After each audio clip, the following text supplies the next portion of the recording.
Yo, yo, yo, yo, good morning. It's a Thursday. Gold, oil, dollar, yen, maybe some exotics. Sounds like a pretty good day to me. Let's go.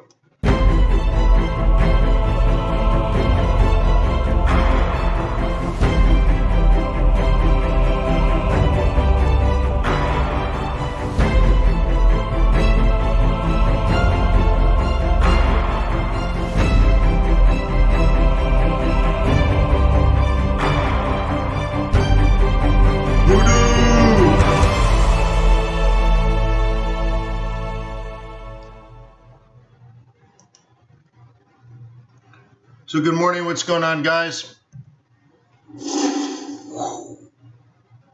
Hey, my name is Wayne McDonald. I'm the Chief FX Market Strategist for TradersWay.com. Thank you very much for being here at today's webinar. Please subscribe, please like, please comment. If you want my chart templates that I use every single day to trade Forex, including my leading indicators, my lagging indicators, my chart templates, my chart profiles, they're all available for free download. The link is in the description below. So, namaste, thank you for being here. I always feel like the camera's at a weird angle. I guess it is. Oh, is that a weird angle? So anyways, hey, good morning. Please ask questions. Please get involved. We're here to trade, but you're here to learn. Been doing this 18 years, so I got a lot to share. So please ask questions, and we'll go from there.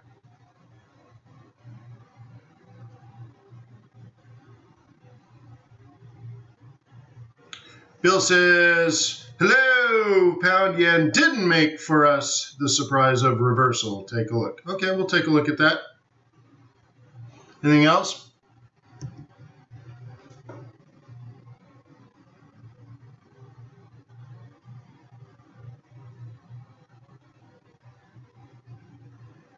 Yo, yo, yo. Okay, I guess we'll go from there, although my phone just beeps. But it's a different beep than the other beeps. Oh, battery. That wasn't it, though. Somebody beeped me. I don't know why it was beeped. Anyways, I gotta plug this sucker in. So what do you want to cover?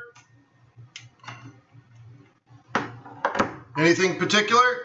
Well, I'll just jump into it. We're looking at euro dollar. Clear this out. Beep. Now what?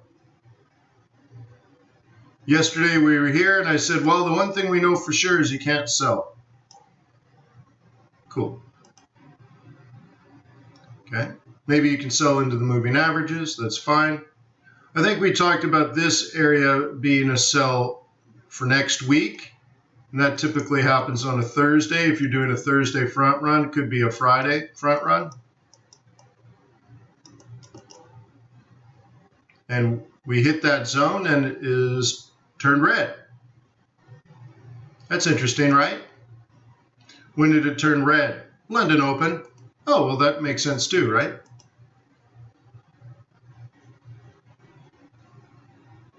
Cool. Other than that, not a lot.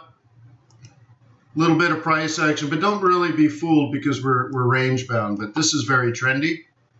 So if you're on a 1 hour or less, that probably is what you were looking at. Yeah, I get it, especially if you're looking at next week. But ultimately, you're in the middle of a range too, and you should recognize that. Yes, Sammy, they're both funding pairs.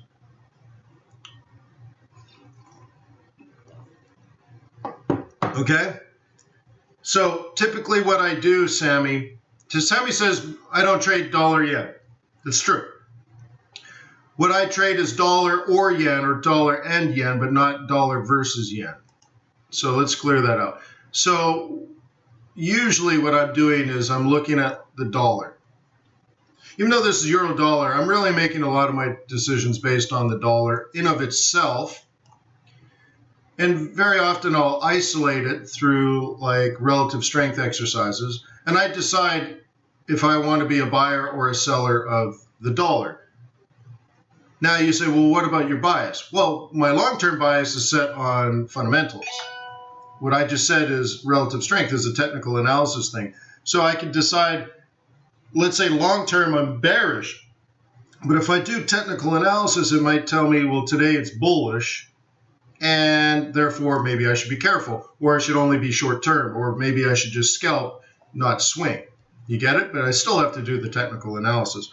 And once I've decided that through relative strength, let's say that dollar's strong today, then I can start looking, is euro weak? Is pound weak? Is something else weak? Because I'm looking for something to pair it with. Okay?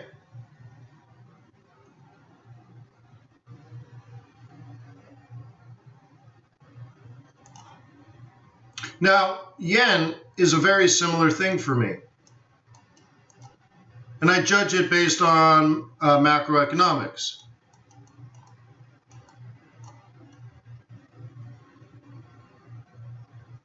Okay? And so if macro is risk on, I'm selling Japanese yen. If it's risk off, I'm buying Japanese yen. Okay? And very often, what my macro point of view is going to affect how I feel about the dollar. So very often, if I'm bullish on macroeconomics, the U.S. economy is also doing well because of global macroeconomics. And therefore, at the same time, I'm selling dollar and I'm selling yen. But I very, very, very rarely would trade dollar versus yen because to me, they're both funding currencies.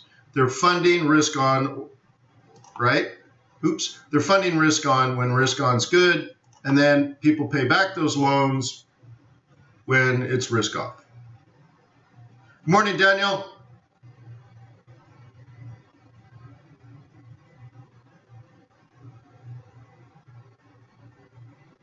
Okay.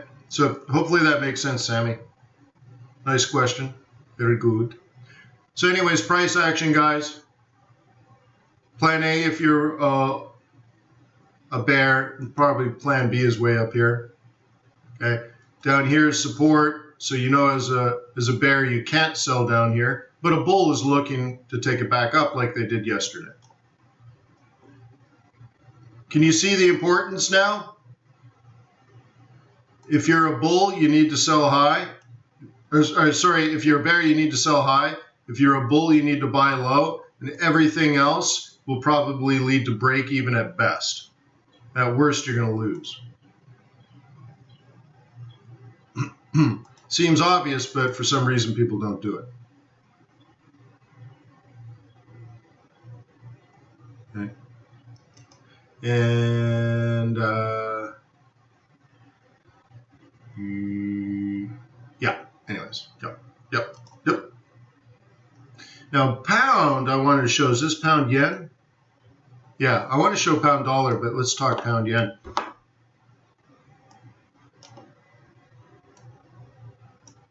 Okay, that's the bearish entry. This is the bearish target for that entry. Isn't that gorgeous? Now a triple bottom. So I want you to write this down, pay attention, put it in your notes, whatever. But this entry specifically right here predicts specifically this. This is the aggressive entry. These are 4-hour candles. 1, 2, 3, 4, 5 4-hour candles. We spent 20 hours trying to get 1 pip below our target, which was basically perfect entry, perfect exit. And this is what goes into like, how did I come up with these patterns? I started noticing patterns like this and like, very, very important. Okay. So profit taking is what you're witnessing now.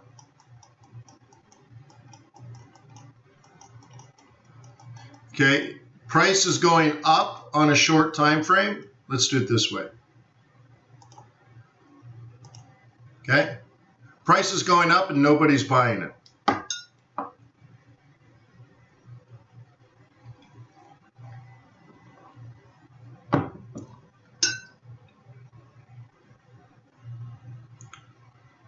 Well, Brooke bought it. Right? But nobody besides Brooke bought it. So how could it go up? Well, first, Brooke is baller, right? Dropped 100B on it. But what else? No, Matt says, will you look at Swiss yen? No, just like USD yen, those are two funding pairs. And I would be bearish at both at the same time based on macroeconomics, or I'd be bullish on both based on macroeconomics, but I wouldn't trade them together. To me, it doesn't even make sense. Now, you might look at it and it's got a gorgeous trend. That's totally cool. But like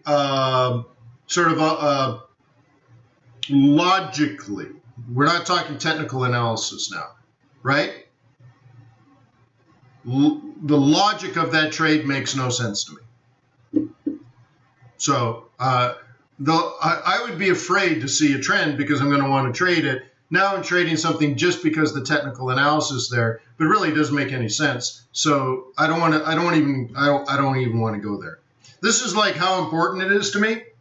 When I say you guys need to set a bias and then trade your bias and have trade plans based on that bias and all that kind of stuff, and I say it's the key to success, it's so important that I've developed this, survival mechanism where I don't even want to look at that trade because God forbid, what if there's an awesome trade there, Matt, right?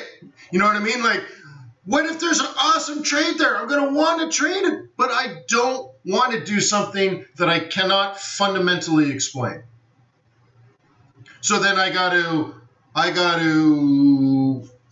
just, no, I don't want to even know. I'm going to be like the ostrich sticking his head in the sand like, I just don't want to know, yo. So it's all you, Matt, but I couldn't explain it. I couldn't put it in a book. Okay? So I don't want to know.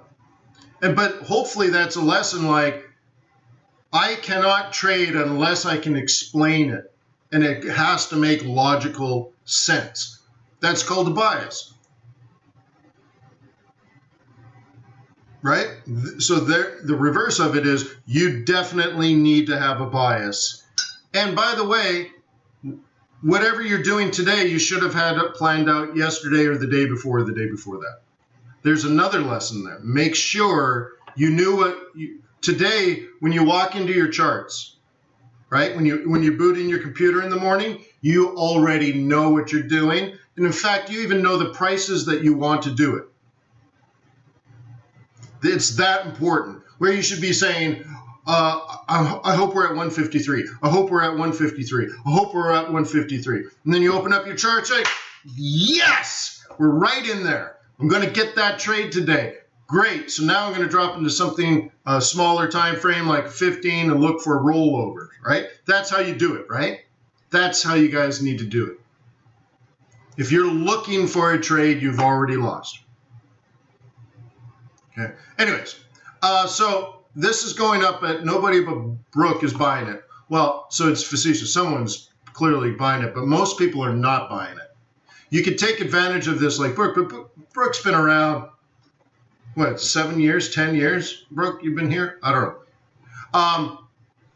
So there is a counter trend trade that can live in here, but it's not necessarily that I recommend, right? It's a short-term trade. Great.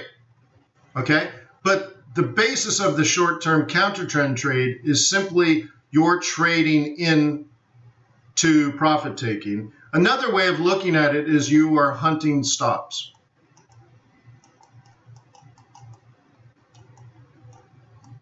How does that work? Because you've heard of that in a bad way. Well, people that don't know how to trade talk about their stops being hunted. People that know how to trade hunt stops. They do it on purpose. Okay, why do people that don't know how to trade complain about that? Well, first of all, they don't know that this is an exit. So they're worried they put their stop here, or they put their stop here, or they put their stop here, but they were profitable and they were thinking about getting out. but they didn't. Now, people that knew what they were doing did get out. They took profit here, and they're not in the game anymore. So that moves the market up a bit. Okay? Right? So now people that didn't take profit, now they're sweating bullets because of this giant green candle, right? Now they're sweating bullets. But they still don't know what's going on. So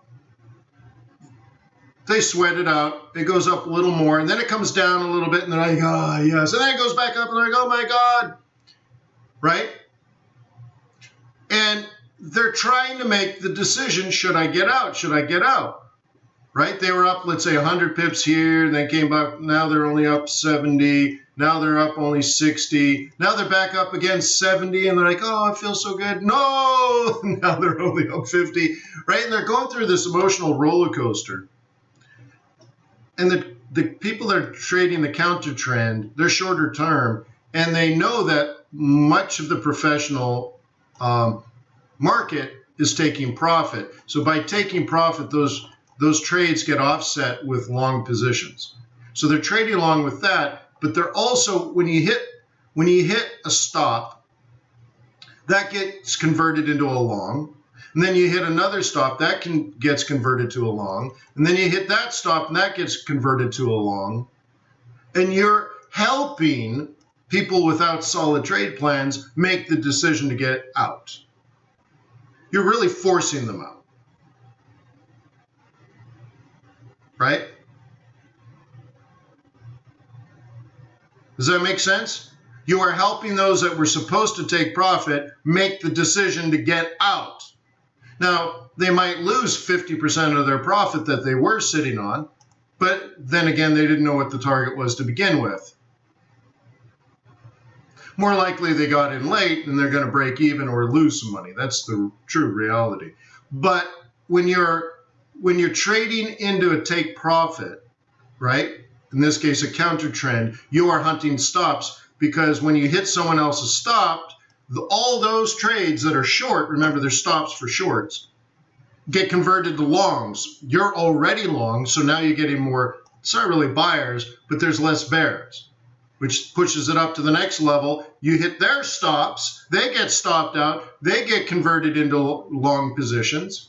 Again, less bears is very similar to more bulls, because those short positions are now gone and offset with longs, so there's less pressure holding you down. So, you know, it's, I don't know, it's like, I don't know, I was thinking of a balloon, but that doesn't work. But anyways, up and up and up and up, okay?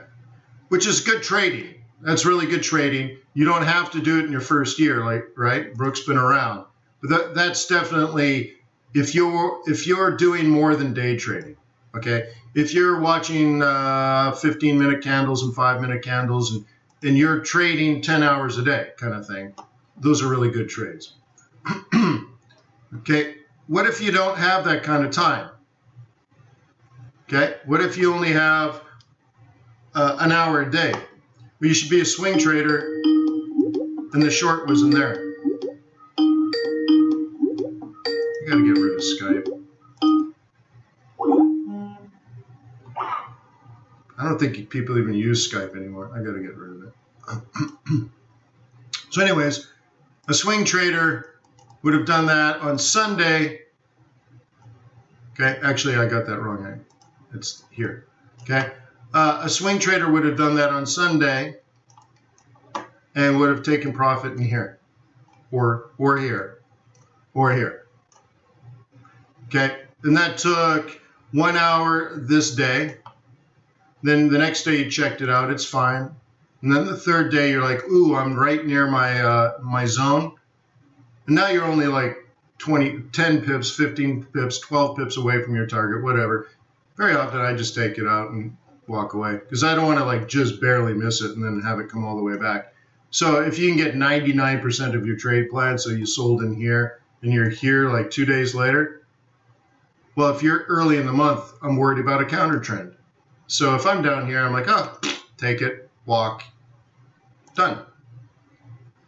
There you go. By an hour a day, I probably mean, 8 minutes a day worth of work. if you're trading all day, every day, like it appears Brooke is, then you have to pick up these. There's monthly trades, right? There are weekly trades, there are daily trades, there's session trades, and then there's intraday, which is really sessions, intraday, and then there's intra-session, where you're buying here and you're selling here, which is really great. Right, that's definitely a full-time job, but it can be rewarding.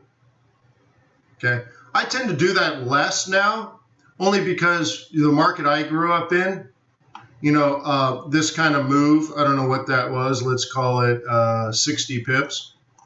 That would happen in every 30 minutes, right? Now it happens like the whole day. So, I find it not as crazy, which is a good thing actually, but it's not as crazy as it once was, right? There were times when entire weeks would go by, entire months would go by, and you're making 1,000 pips a day on pound yen. But then you can make a mistake and in the course of 2 hours lose 400 pips. Right? Now that's a month, not a bad morning. Prince Philip, so today's Thursday, right? I'm planning next week, Prince Philip. Okay? I'm planning next week, and if I can't get it today or tomorrow, Thursday or Friday, I will be at my charts Sunday at 5 p.m. Eastern Time. The market's open, okay, 5 to 6 is kind of my window. Okay, I'm at my charts. And if I didn't get it Thursday or Friday on a front run, most of the time I'm taking trades right here. Okay. Now the cool thing is, those are all weekly trades, so I'm done for like the whole week in terms of swing trading.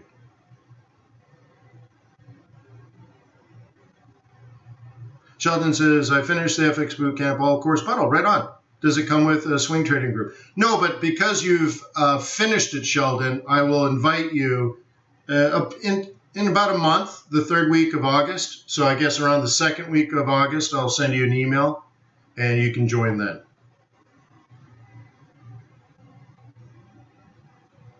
Yes, right, Brooke? Yeah. So like I said, you'd make 1,000 pips a day.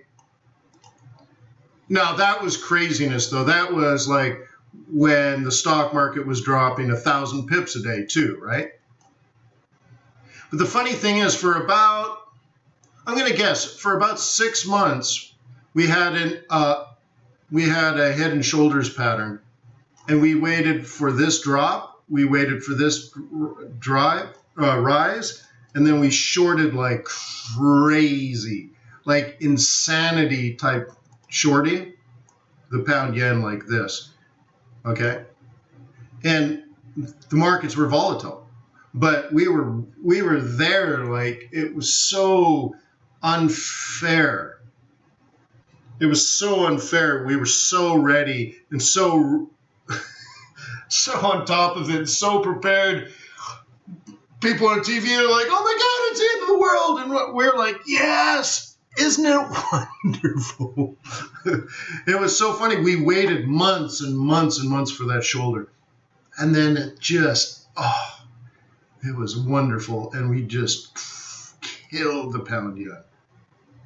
But that was back in 2008, 2009 or something. But it was just insanity.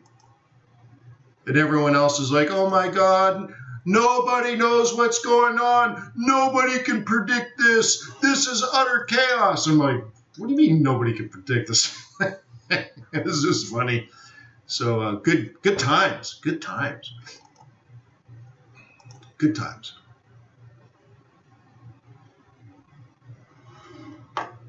Oh, we got some news?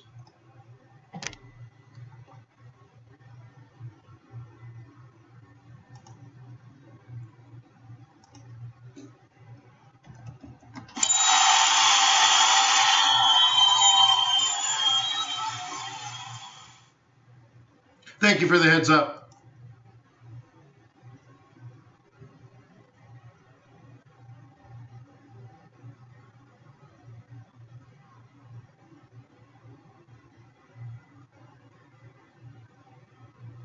Well, Brooke, it's the same thing though, because you had to manage the volatility. Now there's less volatility, so you do things differently, right? So inevitably, if it was dropping 1,000 pips a day, you're still only gonna, let's say a bad month would be 5 or 10%, right? Would be a devastating month, -5 or -10. You know, if you lose -30 in a month now, it's going to take you 4 months to make that back, 5 months. It might take you half a year. So it's the same. If you lose 30% 10 years ago with lots of volatility, it ends up being the same amount of work because you have to adjust for all these things. So the number one rule, I suppose, is if you lost more than 5% this month, you need to stop trading. Really figure it out. And when I start getting into that situation where I'm having a really bad month, like everything's going wrong, you know, that's when you drop your lot size to almost nothing, and you focus on winning trades, not pips. It seems to me when people start focusing on pips, things go wrong. You need to focus on good trade setups and good entries, right? Hey, Crazy, this webinar is sponsored by Trader's Way, so that question's a little bit inappropriate.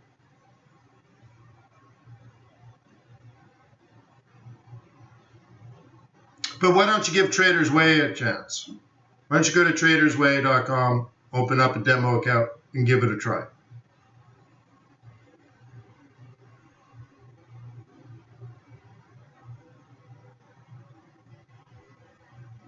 Yeah, any interest rate cut or anticipated interest rate cut will weaken the currency. Yes.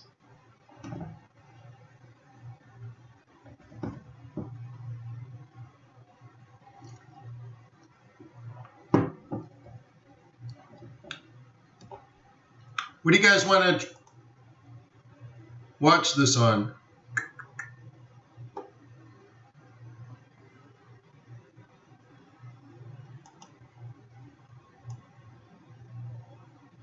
Why is that gold? There's gold here. Interesting. I don't remember why we opened this.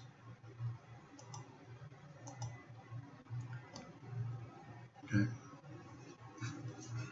Can you guys see that we just hit the, right? We just hit the projected top for the month. Here's the entry, guys. There's the projected top. So now if you longed gold down here or re-entered here, you should take profit. Now, like we saw earlier, you might get a counter trend here. I don't like to really plan on that. But if you're watching it, you could do a Brook, right? And trade it back down, but you wouldn't do it on a 1 hour, you do it on a 1 minute or a 5 minute and counter trend it. But it's not necessarily my cup of tea. I'd rather buy it next month. Oh, is it silver? That's what it is. Oh, okay, XA. Oh, that's right. Someone asked about silver. 1 minute above there, we'll get several pieces of data, starting with the July Philly Fed business outlook expected at 5.0, up from 0.3 prior. Let's get the weekly jobless claims expected 216,000. Thank you, Bash. Continued claims expected to drop slightly to 1.70 million. Let's get some Canada data, June Terranet and ADP Canada for June. Yes, Ramesh. You see that? This is where you're supposed to get out. If you know what you're doing and you're disciplined, you would be taking profit. That's right. That's why we're doing that, yeah.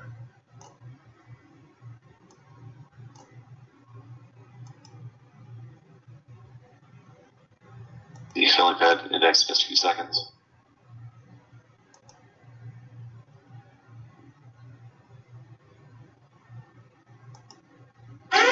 forecasted for claims is in line with expectation, prior by slightly lower. Pending claims 1.69 million, just below expectation. Philly Fed 21.8 for Philly Fed, well above the 5.0 expected for July. Big numbers. Limit index at 30.5, up from 15.4 prior for Philly Fed. New orders at 18.9, sharp rise from 8.3 prior. Prices paid at 16.1, up slightly from 12.9 prior. Big numbers, guys.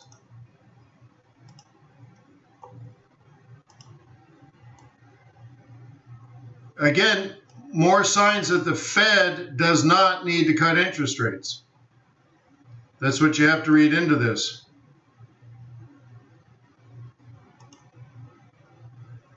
On the Canada data, Terran at 0.8%, up from 0.5% prior. Month-to-month 0.5% year-over-year, down 0.2 from prior. In Canada, ADP data, payroll estimate at plus 30.4 thousand for June. Good job, bro. Philly Fed, the highest reading going back to about a year, June of 2018. We're seeing interest rates move up on this, slightly higher on the strength in the Philly Fed. The 10-year 3.064%, the long bond down half a point. U.S. bond market remained under a bit of pressure here following the better U.S. data.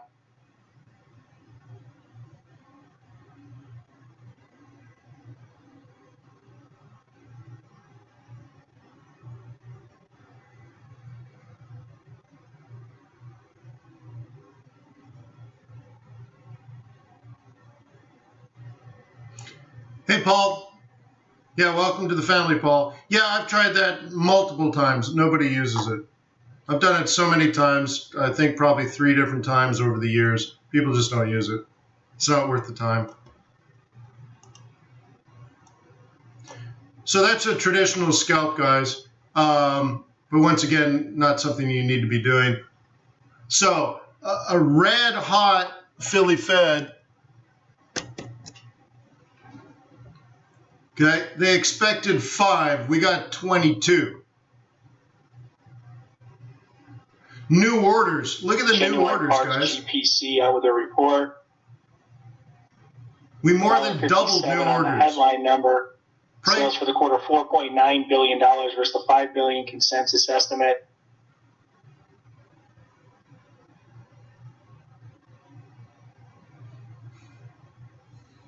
Okay, we more than prices are up. We've doubled new orders. Crazy good. No reason for the Fed to cut interest rates. So if that's how the market interprets this, then the price cuts that are priced in need to get priced out.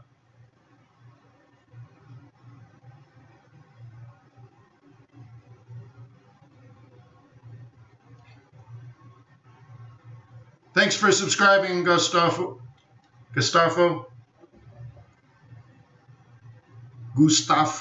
sorry.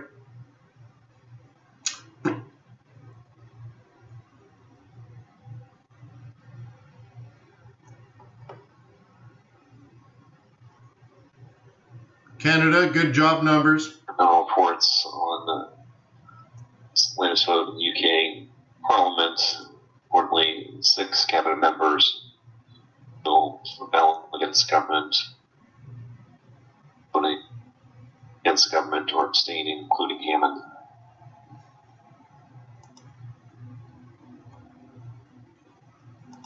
I just died in your arms tonight.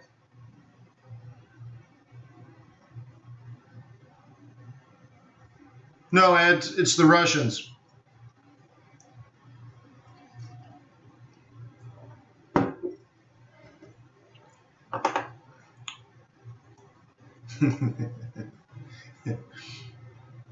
When the Germans want to defend the euro, they make the Dutch do it for them.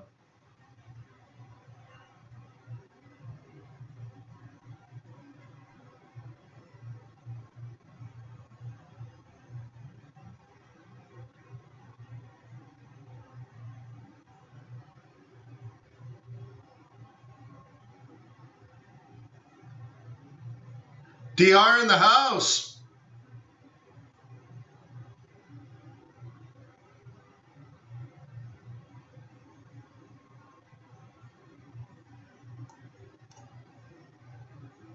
I might smoke a Dominican cigar later this morning, I think.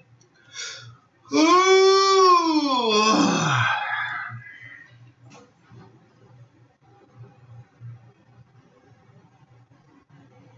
Oh, is that right?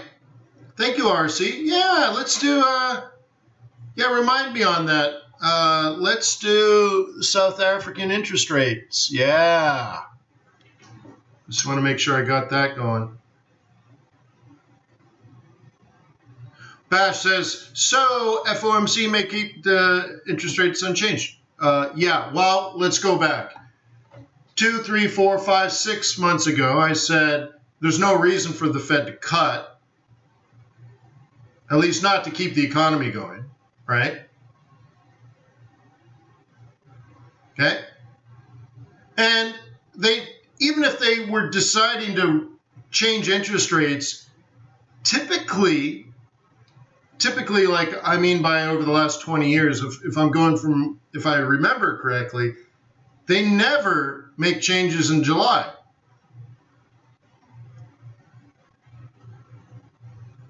Okay?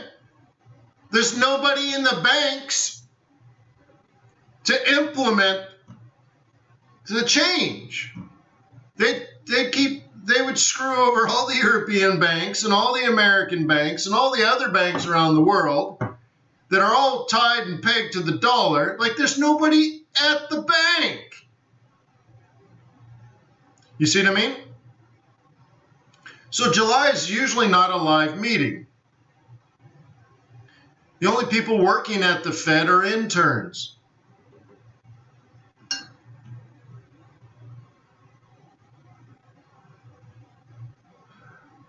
ANANG. Anang says, I almost recovered my loss today by your scalp. That's terrible news. Anang. Yeah, that describes a situation, and we need to fix the way you trade.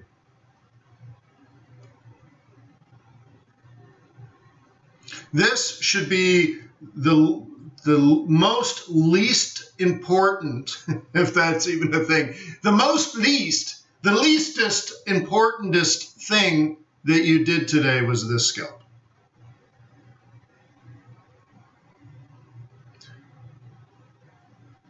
It's from Cambodia.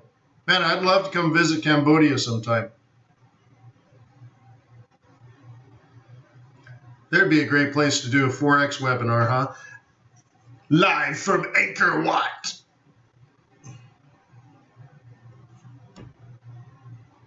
Okay. So anyways, now we're hanging out here. Nothing really going on at the moment.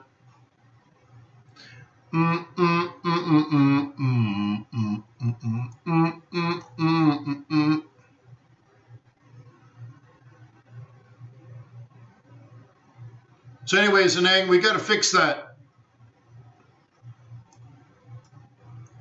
I will fix you.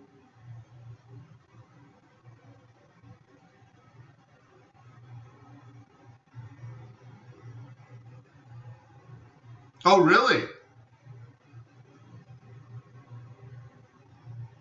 That's cool, UK Kenny.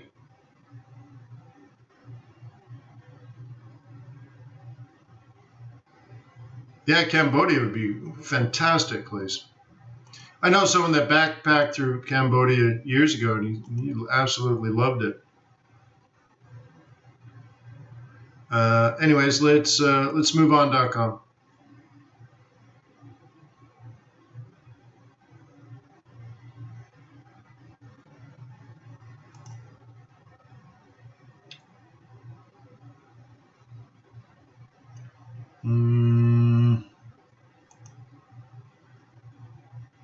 I want to look at the yen pairs. Let's get a macro view. Let's get away from the scalp. Indonesia, another beautiful place. Yes.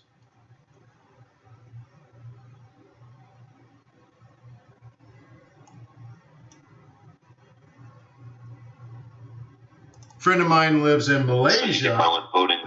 He loves it there. 7427. Then Daniel lives in Singapore. Wonderful place.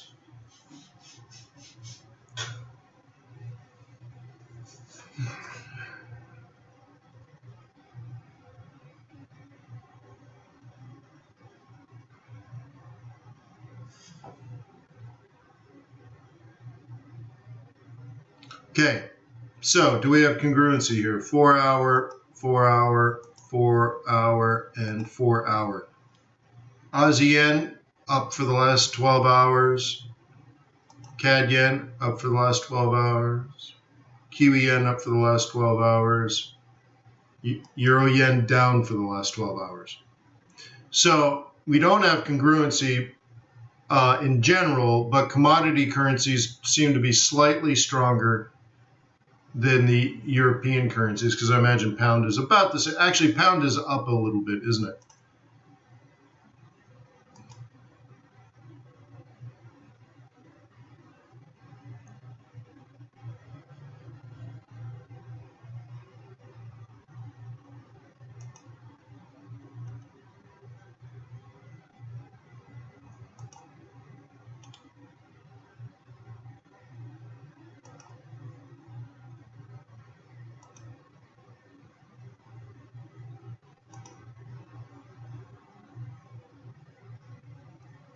Okay. So you'll see the big difference here. Now I got to zoom in. Yeah, so we already did this one, right? So up and up and up into a sell zone. This is a little tough right here. And then the price action's a little above. So the way I'd look at it is I'd take this bottom and I kind of drag it across. Okay. Or you could, instead of the wick, take it like that. Okay. And it's only Thursday, but between right this moment and Monday morning, if I was a trend trader, I would be doing this. Now, the problem is that's what you would have been doing here, and that's what you would have been doing here. We've hit the target, so you might just not even trade it. So it's up to you now. But because what the trade plan has come to fruition. So it's sort of dead, if you will. So really what I'm looking at is I'm trying to set up this area.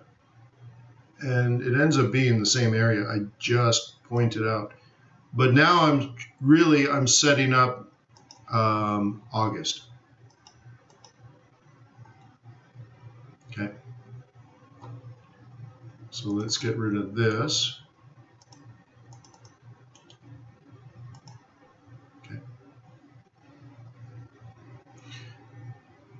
So I'm looking at something like this. And we're not talking about tomorrow. We're not talking about next week. I'm setting up next month.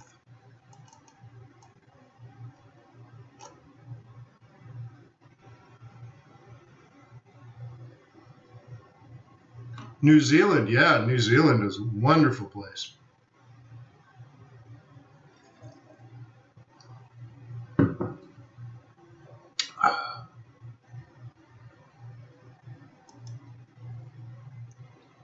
UK Kenny, what's wrong with HK?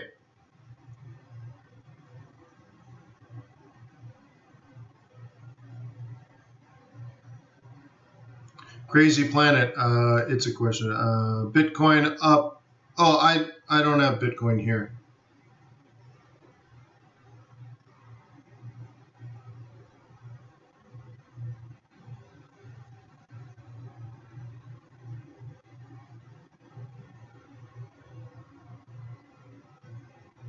Best Forex teacher. I hope you're talking about me, and if so, thank you.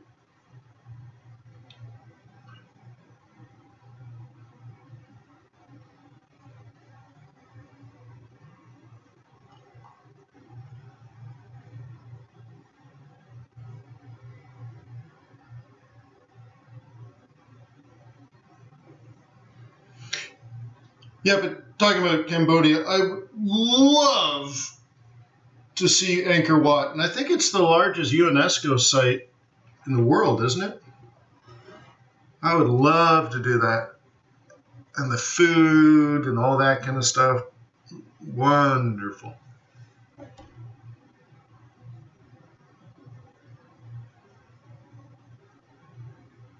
Okay.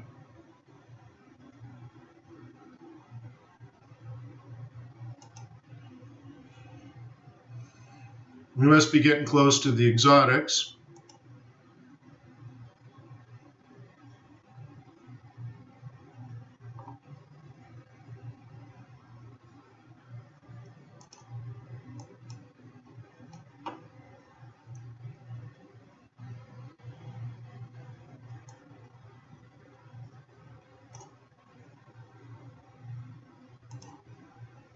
So this is a plan A sell.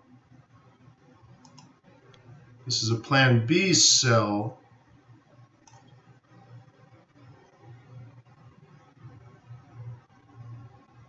I have no plans to go back to Harvard at the moment.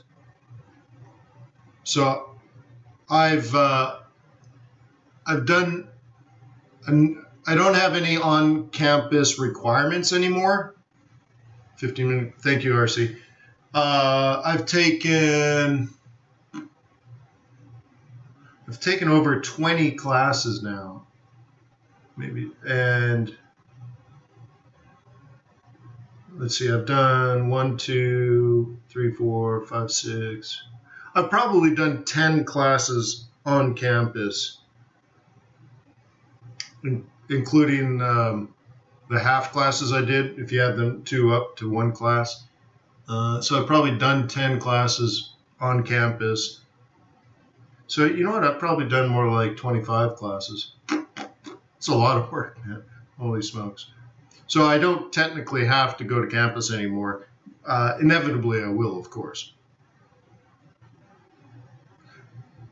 I don't have Bitcoin or Bitcoin Cash or any cryptocurrency on this account.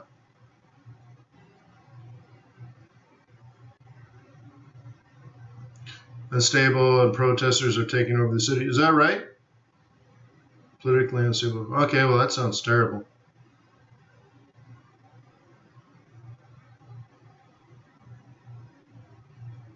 Ramez says, is it difficult to trade and do Harvard? No, but so what I used to do, like we were talking before, I used to do I'd look at a 4-hour chart and I'd say bearish. Then I'd look at a 1-hour chart and look at today's setup, or let's say weekly setup. So let's say I just identified that and that. And then what I would do is then I would go and change my templates. Of course, I have just multiple charts open, but then I look at the day from this point of view. Okay, and I would be on a 15-minute chart and a 5-minute chart, and I would trade 12 hours a day.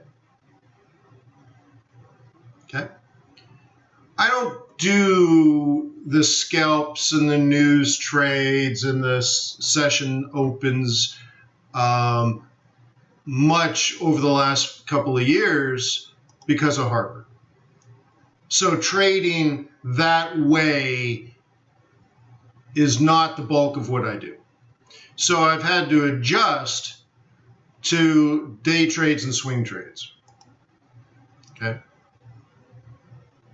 So I'll look at this, boom, right? Got that. And then I'll look at it from a weekly point of view. So I go back to this.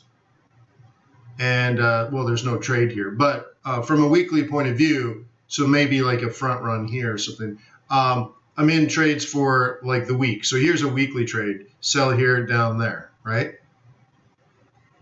Not minute by minute like I used to.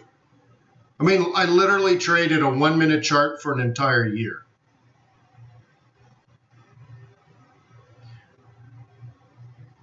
Why don't they teach Forex in college? They did at Harvard, but not directly, I think is what you're saying. Like, why don't they teach you how to trade, right? But, yeah, it's just not a skill that most people need.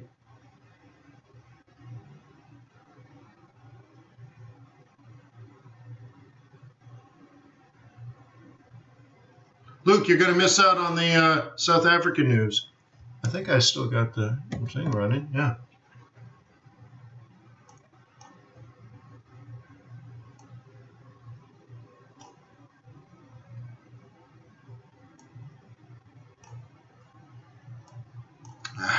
Just losing.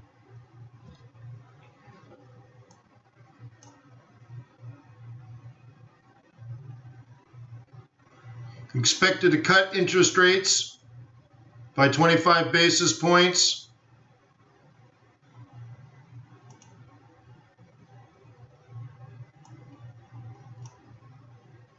To 6.5%.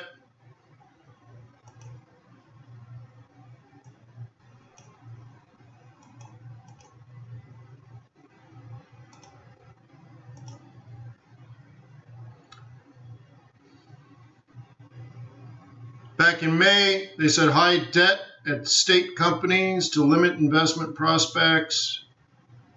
Based on recent short-term indicators and negative growth in mining and manufacturing, GDP was expected to contract.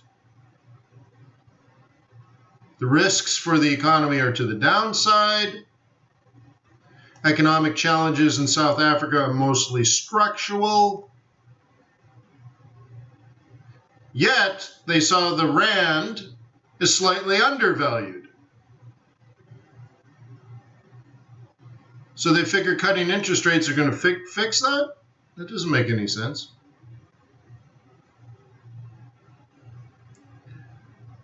The Central Bank of South Africa cut 2019 CPI projections from 4.8% to 4.5%.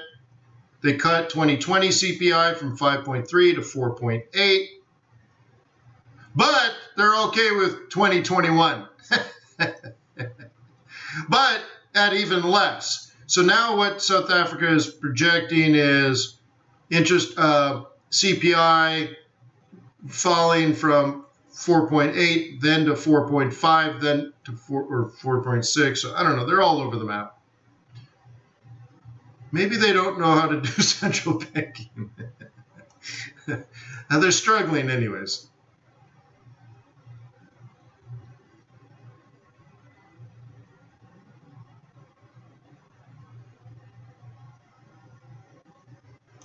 Alex says, Mr. McDonald, trading 1-minute charts, would you say that was the most important lesson? No, probably the least important lesson. I did that because at the time it was common knowledge. Everybody knew you can't trade a 1-minute chart. It's only noise.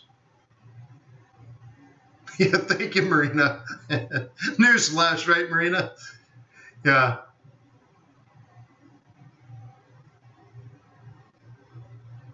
I used to watch South African central bank meetings and stuff, and it was really funny because it looked like 1970s TV, like maybe even 1960s TV. They had like the cheapest camera, and their office had poor lighting, and it just looked really bad and really cheap, like a 1970s porno or something. Like, wow, what is this? Oh, South African central banking meeting. Yeah.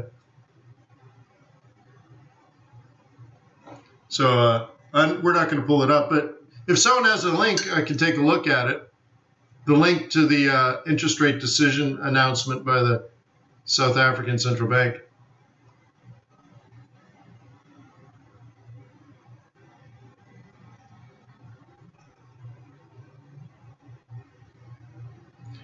Hugo says he has a trading floor in his university. Yeah, at the time when I spoke at the Georgia Tech Executive MBA program, they took me to their mock trading floor. You know, by trading floor, they got Bloomberg up with a bunch of Bloomberg terminals. And not a living soul in this room, but that was their trading floor. I'm like, does anyone use this?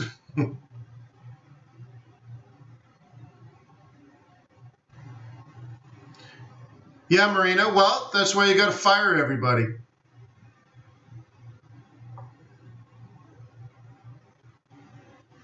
Raymond says being a Forex trader in a third world country is great, though. Absolutely.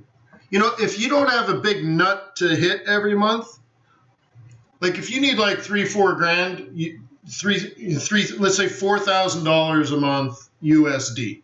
If you can live a decent life on that, oh my God, Forex is just perfect. Perfect, right? And you don't need the big education. You don't need daddy with a long history, all that kind of stuff. You don't need. There's a lot of things you just don't need, right? And Forex accounts come with pre-funding. It's like when you start up a small restaurant, first thing you're going to need is financing.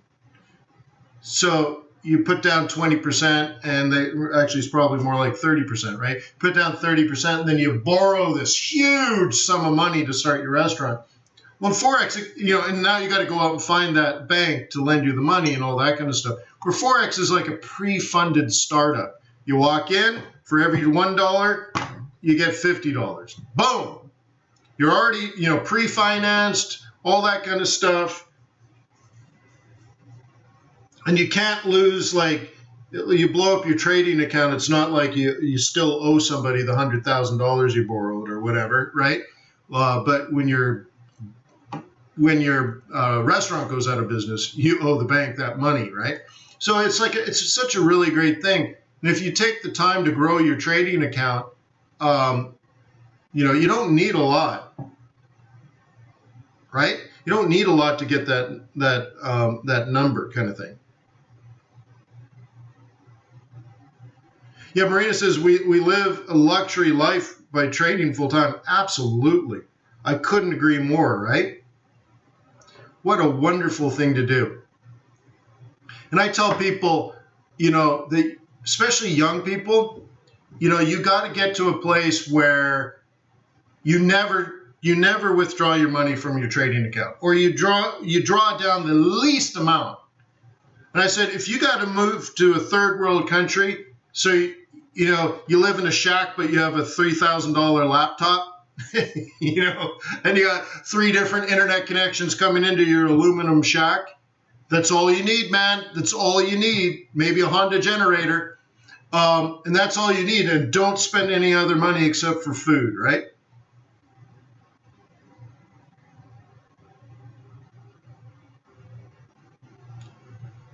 Oh, Czar? Czar's great. Look how wonderful Czar's been trending. But I'm waiting for the announcement. It's at 9, right? So we got 2 minutes, but it hasn't come up yet. They might not even announce it.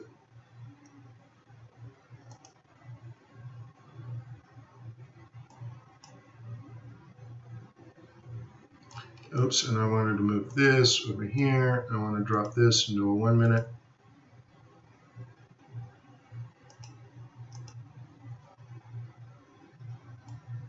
Eurozar might actually be better, but cause I ran.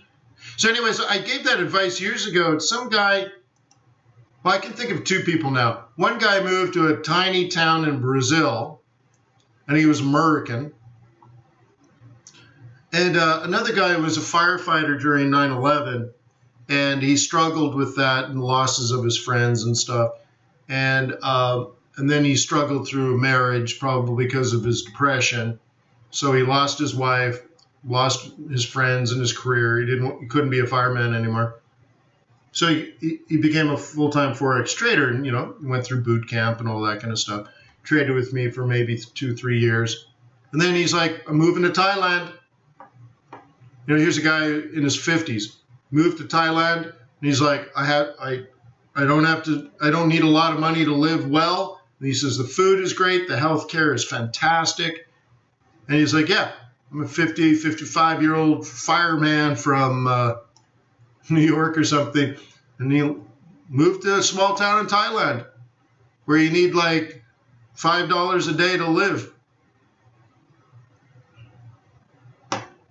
That way he didn't have to draw down his trading account. Grow your trading account, grow your trading account, grow your trading account.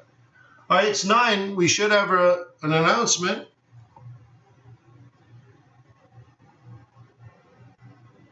Yeah, Bill sounds right. Bill.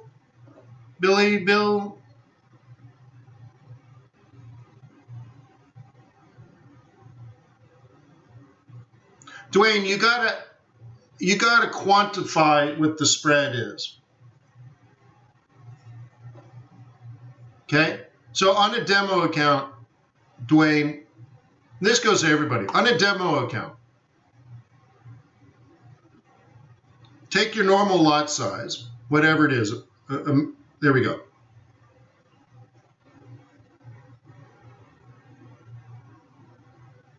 Okay. So, okay. Take all your,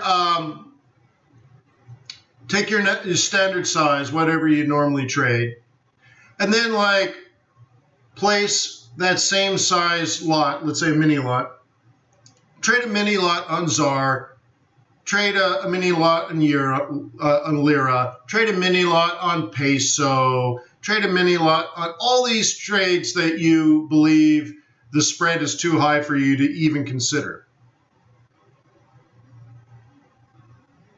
Okay? And then look at how much it actually cost you. And then compare that to a euro, like a euro-dollar trade. And you might find out it may be more expensive, but not really that much. So you're looking at it, you're like, I can't trade that because it's 22 pips.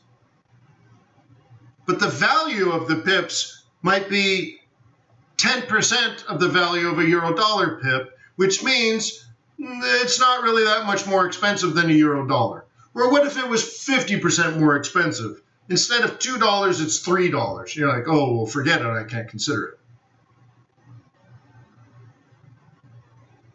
Yeah, it was something like that, Bill. It was a long time ago.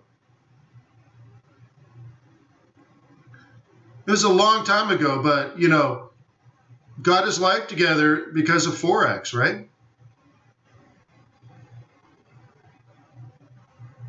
Another one like David Pegler dropped by, 2 days ago?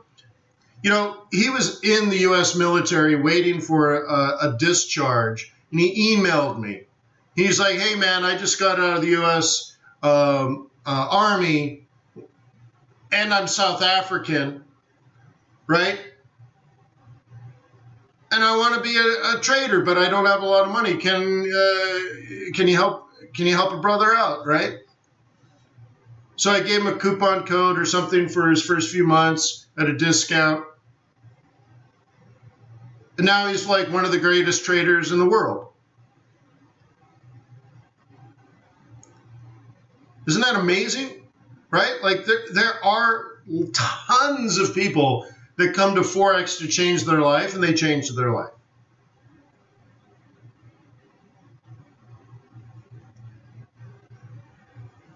Oh, you're actually in contact with him. Oh, right on. Well, now you can say I talk about him as a great success. There we go. Remain at 4.8. There's still no announcement, right?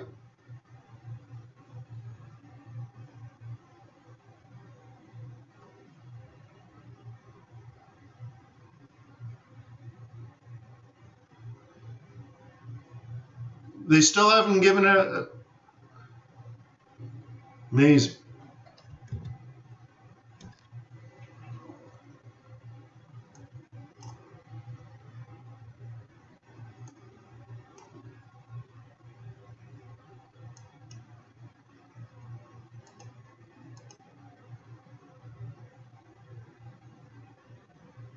South African central bank governor saying CPI expectations continue to moderate.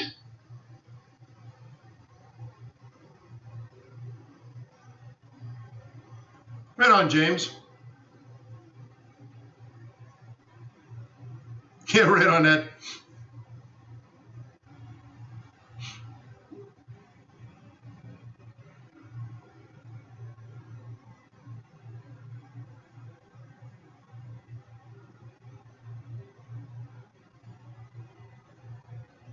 remember when David Pigler became a coach for me. I mean, you could recognize the talent right away, right? But also that he's a good spirit and stuff. So I hired him as a coach, and I said, the first thing I'm going to do is I'm going to get you published in a magazine.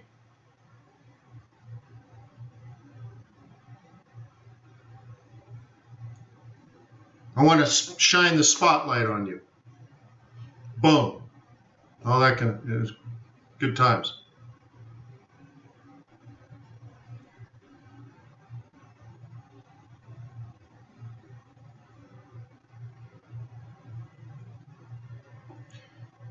Yeah, I guess they're just flipping coins, right?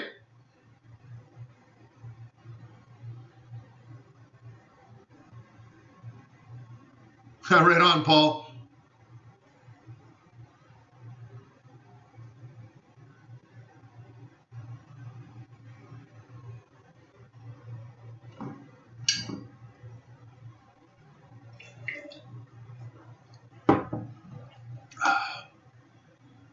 All right, so the one thing that's holding is whatever resistance, right? Oops, I guess I shouldn't have done that. Here we go.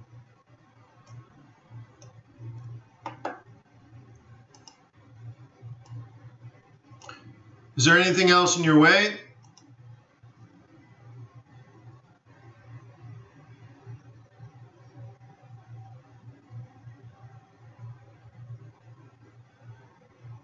People are thinking maybe they're not going to cut. Maybe they're just getting nervous and getting out. What was the plan for the week?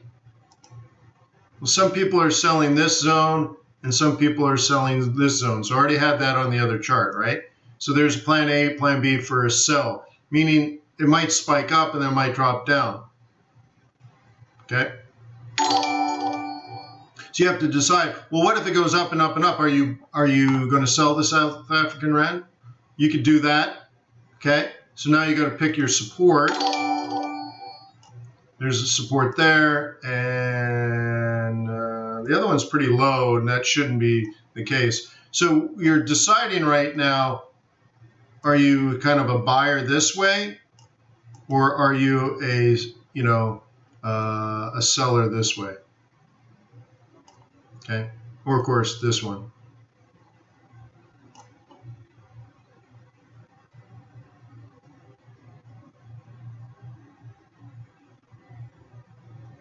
Bash says, yeah, 2008. Yes. Yes, I've been doing boot camp since 2004, I think it was.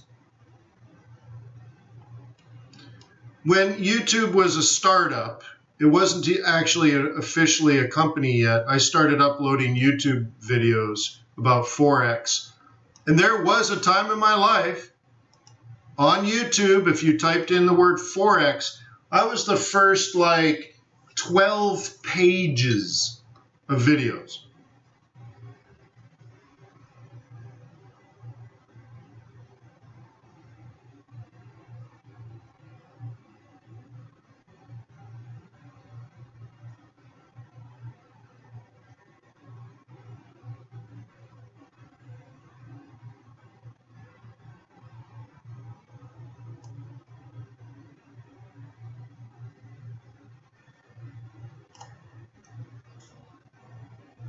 So still no release, huh?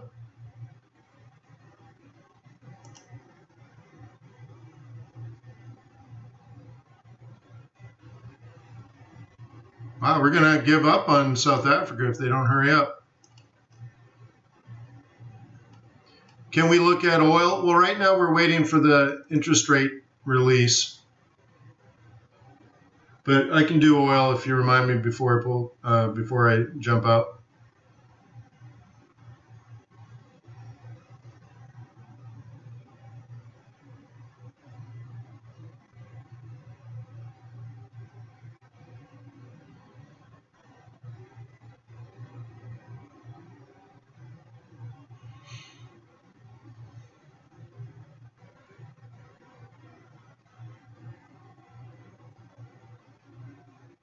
Well, when it comes to interest rate decisions, guys, it's not the decision per se, because if they cut, everyone should know that they were going to cut.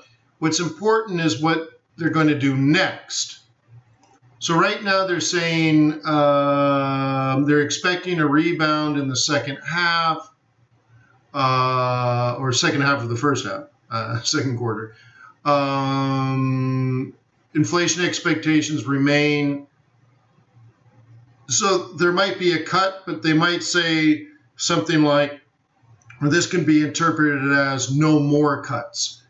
So a cut in interest rates would weaken a currency, but if they say no more cuts, even if they cut, you'd get strength. So if this is being interpreted as they're going to cut to 6.5, but that's it, then this moves down. If they say we're going to cut to 6.5% and there may be more coming, this moves up.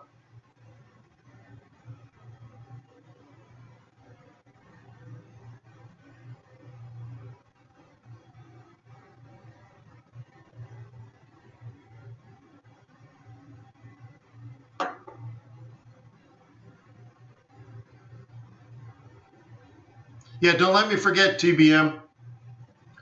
Okay, so you see, we got everything mapped out now.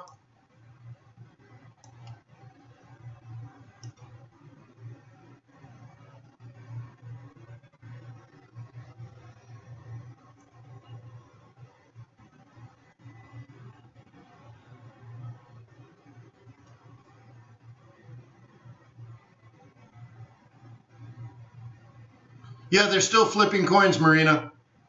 Except nobody brought a coin. That's why they've been waiting. Like, who brought the coin? Oh my God. Just a reminder, we're still waiting on the rate decision from the South African Central Bank. Central banker there saying they remain concerned about long-term growth prospects. Yeah, Mac user, but you didn't sign up. Or am I wrong? Did I miss that?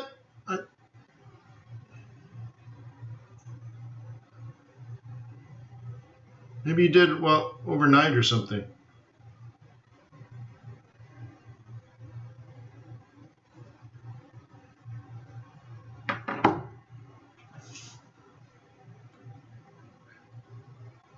Did anyone else? South Africa cutting their benchmark rate, seeing the rand rise as South Africa goes ahead and cuts the benchmark rate as expected.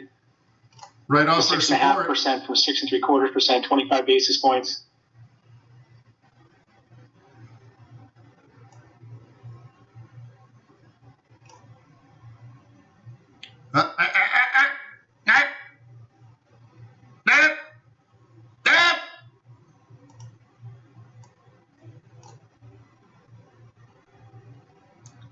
Woo, that's ugly. That's ugly. That's Bullard is saying that moving on rates now would be insurance against a slowdown. South Africa MPC following the rate cut, saying any future decisions are highly data dependent. That's what we talked about. The rate decision today was unanimous. See? So they're not committing to new cuts. So it's not that they cut, which would make this go up. It's that they're telling us that they're not that certain they're going to cut again. Speak tomorrow at conference.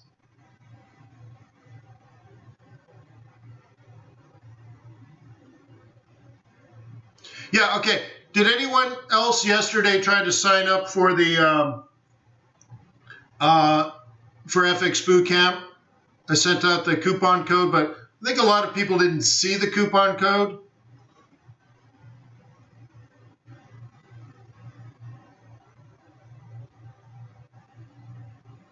Yeah, right on, Marina. Some people just missed it. It was in giant words. The coupon code is right here. So when more than one person emailed me and said, hey, I click on the price and it takes me to another price. But right above the price, there's this, use this giant coupon code right above the button. And I'm like, hey, man, it says $700. I click it, and it tries to charge me $2,000. I'm like, use the giant coupon code, right? So anyways, if if anyone missed it, let me know, and I'll just give you the stupid coupon code via email so that you don't see it. Or maybe you look at it on your phone and it's so big you can't see it. I don't know what it was. But it wasn't just you, Mac user. A couple other people were like, dude, your shopping cart's messed up, bro. It's trying to charge me $2,000, and you said it would be 7,000 or 700. Yeah, you have to type in the coupon code, bro. Right? So anyways, it's fine. Maybe it does, like I said, maybe it doesn't work on mobile very well or something. If you're trying to get it, let me know, and I'll just. Saying I'll even type it in here. I'll grab it here. Could shift the yield curve upward. But anyways, Summers. Yeah, Bash, but it's all one word, I believe. Higher in rates today. We are seeing a flatter curve, the 2 10-year spread at about 23.5 basis points, and slightly wider on the day now in the 2 10-year spread. Pre-NL Legacy said I used the coupon code 2 weeks ago. Yeah. Is that right? Holy smokes, you went crazy at it, huh?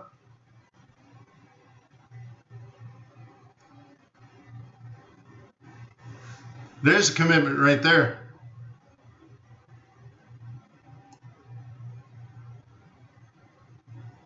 But anyway, somebody said, should they do the live or the video?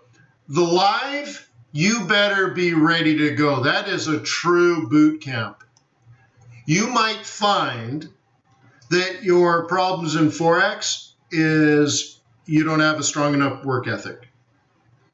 It might blow you away. You're like, oh my God. It's a true boot camp. They did not discuss the 50 Many people will struggle even to get through it.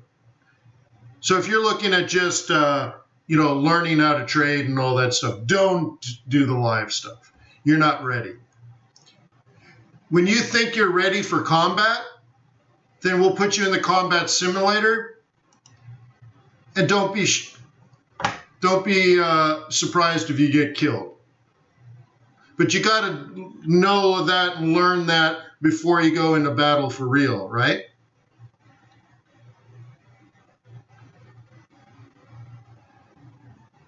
Perennial Legacy says it's one of the best investments I've ever made. Well, thank you very much. Marina says, thanks for waiting. Hey, my pleasure.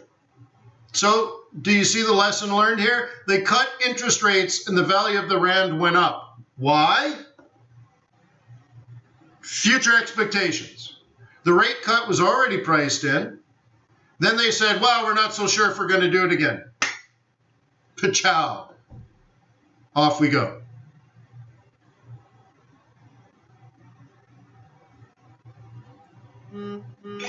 Okay.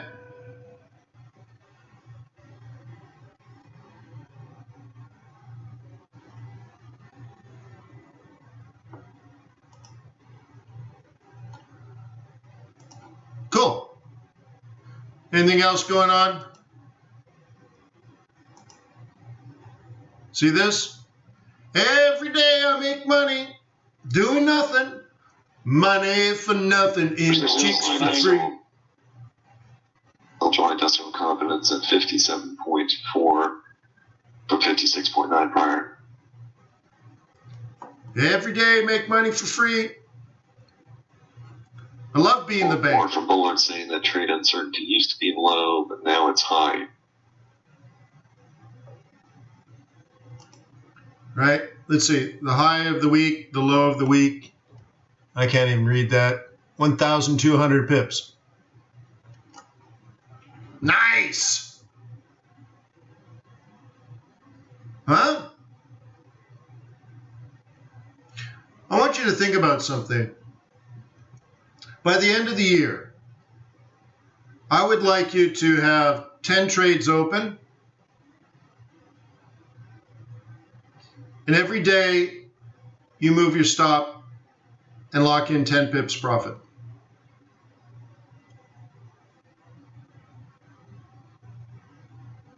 I want you to wake up in the morning, already have made 100 pips.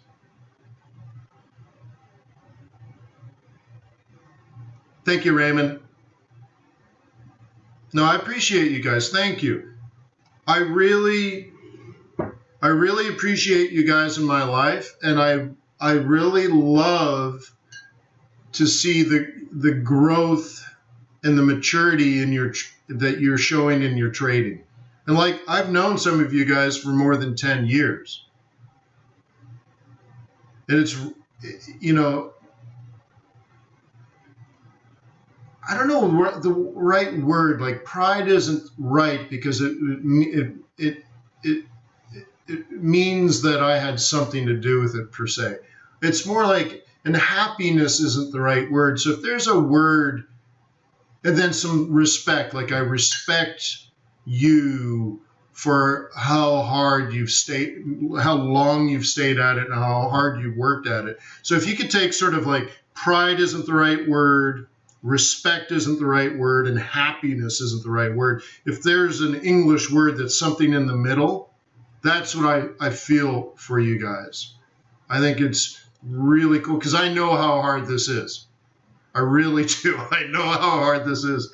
I really know how hard this is. And most people are just, they can't do it. It's too difficult. It's too difficult. That's why people don't succeed. It's too difficult. Right? You have to have some level of intelligence, but you also have to have like tenacity, determination, and then on top of that, a ridiculous, sickening work ethic. Like a love for the work. Right? You don't have to talk a painter into painting something today, you know? So Chuck says appreciate. That's not strong enough though, you know? But it's something in there, you know? It's really there's something in there. Whatever that word is, maybe you'll find it. Maybe you just understand the feeling. But there, you know, there's a level of friendship in there. There's a level of family in there, right? All that kind of stuff. So, so again, I just appreciate that we have this together, you know, as a community, truly.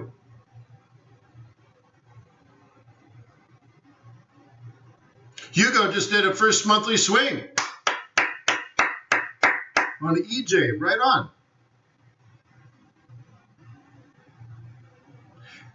Admiration? Yeah, that's closer. It's closer. And there's almost like a wink to it, right? Like, I admire you because I know, wink, how hard this is, right? Like, it's like you're in the cool kids club, so to speak. Like, we're all in that club where we know we all have the blood, sweat, and tears for years thing. We all have the battle scars, right? We're gladiators. We're survivors, right? And it's sort of that. So admiration is part of it for sure.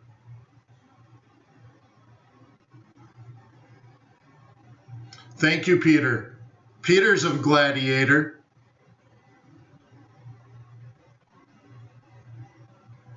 So yeah, there's a lot of in there, right? Veneration. I'll have to Google that. Okay. So anyways, someone asked for gold and no, it was oil. And then I can do the rest of the commodities as well. But anyways, let's go back to that idea. By the end of the year, I'd like you to try to enter good trades, not Hail Marys, good trades and good entries, weekly swings, monthly swings, whatever. But when you put your stop, have a normal stop. But when it's up 50 or 60 pips,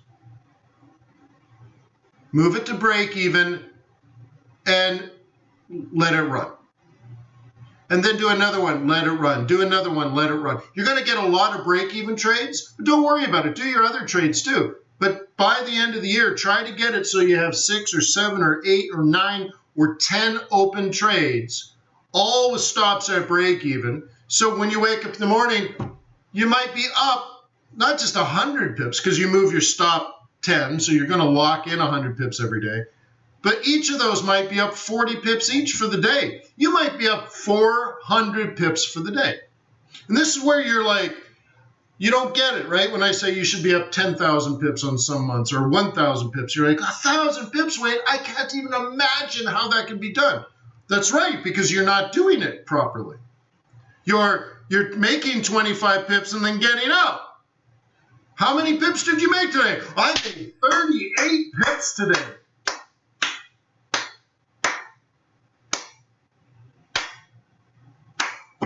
That doesn't buy you a Starbucks, right? So I want to get you to that other level. So maybe now that the markets are quiet, maybe start thinking about that. Like literally think about it, visualize it. What would that look like? What type of trades would get you in a situation where you could move the stop to break even and let it run? And then go find another trade, not the same pair, a different pair, and get that one. What kind of are these monthly swings that you know, whatever, just think about it, visualize it, prepare for it, talk to people about it. Hey man, this is what I'm going to do over the next 90 days. I'm going to try to get 10 trades in and I'm going to let them run maybe till the end of the year. You see what I mean? Like manifest this. The UK Prime Minister's office confirming the Prime Minister is disappointed in the vote today that some ministers failed to vote in this afternoon's division. Okay. Yeah.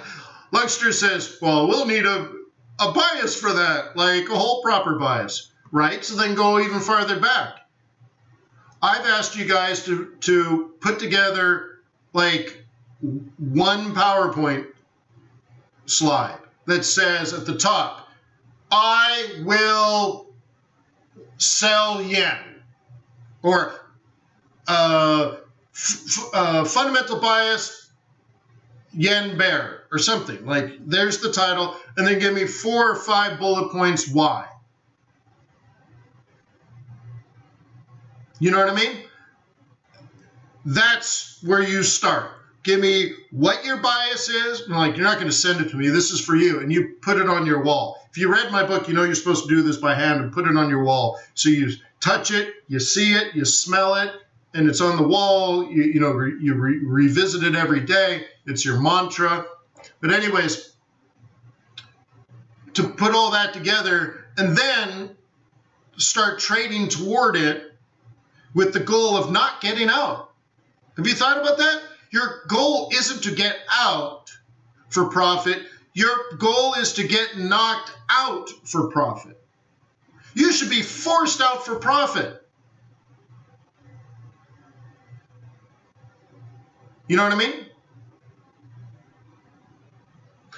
And sometimes a force out is proper targets. Sometimes a force out is seasonality, right? All that kind of stuff. But you should get to a level where you should be embarrassed if you took 25 pips profit, right?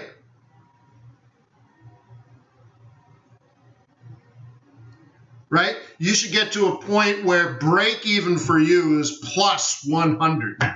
Well, you're going to need a bias for that. You're going to need a proper entry, and you're going to need a longer term point of view. You're going to need to be in it for a week, maybe 2 weeks, maybe 3 weeks.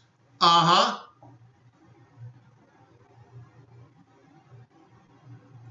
Yeah, dolphins are really good at that, Jan. They have a sense of porpoise. Uh-oh. Yeah. Dad joke. All right, so let's do some oil, let's do some gold, and then we got to go, yo. Stock market's about to open. WTI, it's on a bear tear.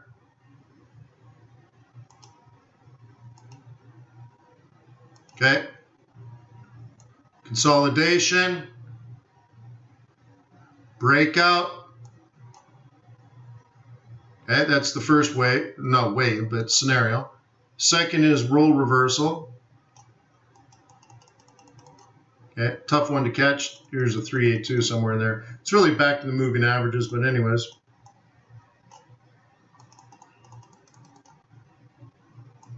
So we're in that process right now. Now, fundamentally, I want this to go up. Let's double check this, though. There's something goofy, I think, in here somewhere, isn't there?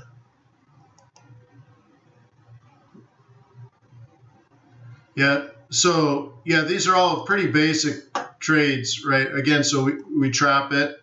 Okay, look at this. M3 sell, central pivot sell, M3 sell. These are all bearish trades if you're already a bear.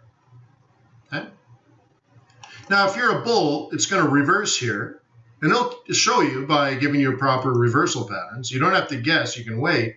So if we don't make a lower low today, instead we start doing this, then you'll have a new trend.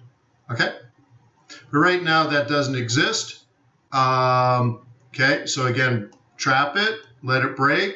There's the first sell, right?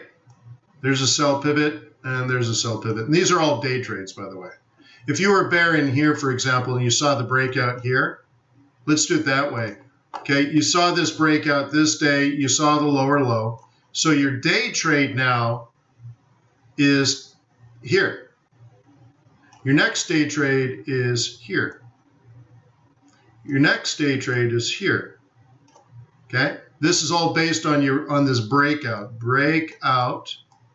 and it's a bearish breakout. Okay, and these are just day trades.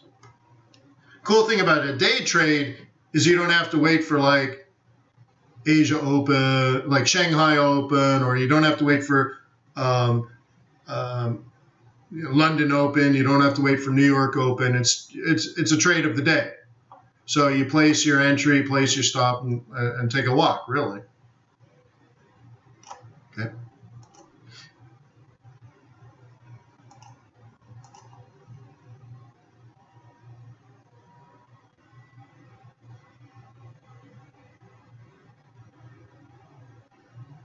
Okay. Straight out of the book. That's how you do it, Paulie.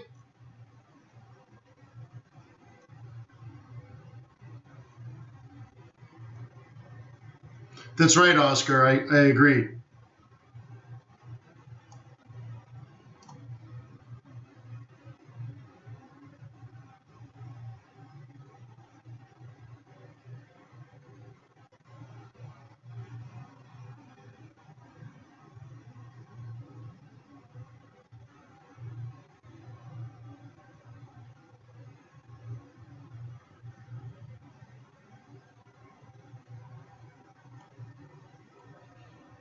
Cool, TBM, my pleasure. And take a look at gold, stuck in its range. So what are you going to do now? I just showed you gold, oil in a range. Now, and I'm a bull on oil too, right? So now it's going to be tricky for me to tiptoe back in. But check that out, right? How do you trade it? Well, if you're a bear, let's say on gold, you can sell it at the top. It's resistance. You have permission. Okay. And then if it breaks, you sell it on the retracement. Okay. If you're a bull, should you buy it here? Hell no. But what if it pops up here? Catch the retracement and buy it there. Same price, significantly less risk. There shouldn't be a background noise. Does anyone hear background noise? Ferris says, how long have I been trading Forex? The better part of 20 years. My first trading account did not have charts. Before I was a currency trader, I was a venture capitalist. I've made over 100 investments. I've raised millions of dollars for other people. And before that, I had several startups of my own. So I've hired many hundreds of people. My first real job, I worked with George Soros on a board of directors, but I was responsible for an organization of approximately 3,000 people. I was 22. And before that, I wanted to be an astronaut, so I was working at NASA, preparing to become a pilot for the Navy. Unfortunately, or maybe fortunately, but mostly unfortunately, turns out I'm diabetic. So NASA didn't work out for me. The Navy didn't work out for me.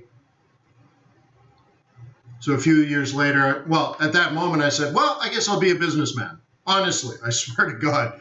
I'm like, well, I guess I'll go back to being a businessman because I've always been an entrepreneur. So I'm like, I'm not going to be an astronaut, so I guess I'll be a businessman. So a few years later, I'm overseeing 3,000 people and I'm on a board of directors. My first board meeting of my entire life was on Wall Street. Like, couldn't believe it, right? And this is George Soros guy and all these other people.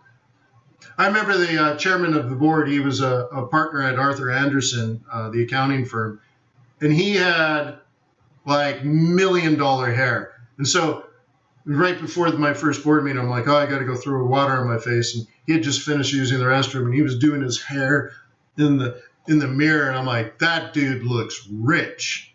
Because, you know, I'm poor, right? I come from a poor family, poor stock. So I'm like, that dude looks rich. I'm so happy to be on the board. So anyway, so that's how it worked. So I knew how to run companies, very large, complicated companies at an early age. So then I went out and I started several of my own, and then I made a couple others successful. Then I became a venture capitalist, made all those investments. And then one day after they made me vice president of the firm, and I got this beautiful office and a beautiful view of the San Francisco Bay, I ran into this thing called, it was actually an article about $2 trillion a day. And I'm like, that's so dumb. There's no way there's $2 trillion a day. That's all the money in the world.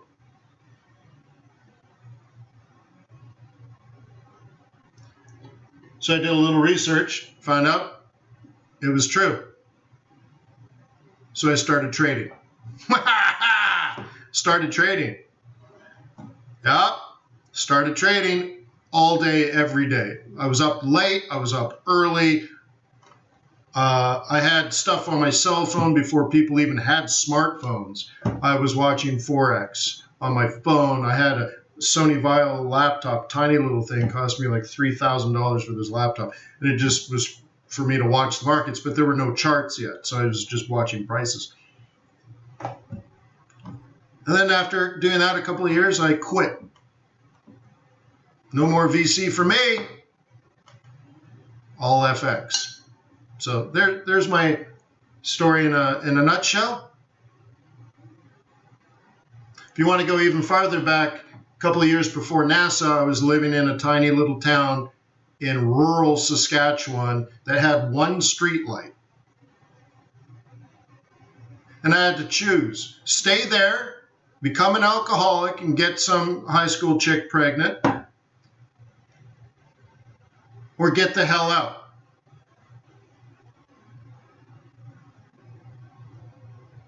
So I got the hell out, and I got the hell out big time.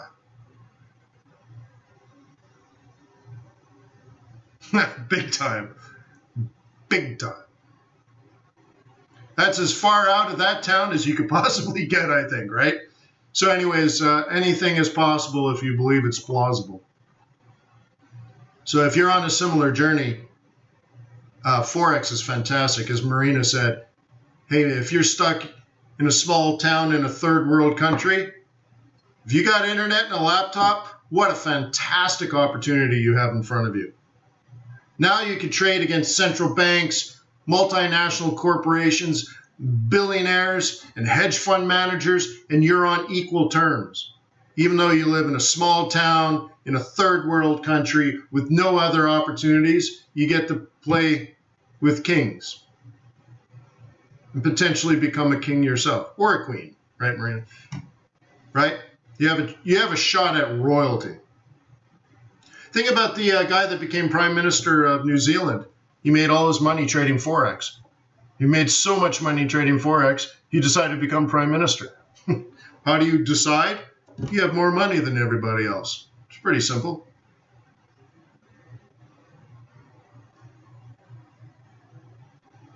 So anyways, guys, let's roll. Today's Thursday.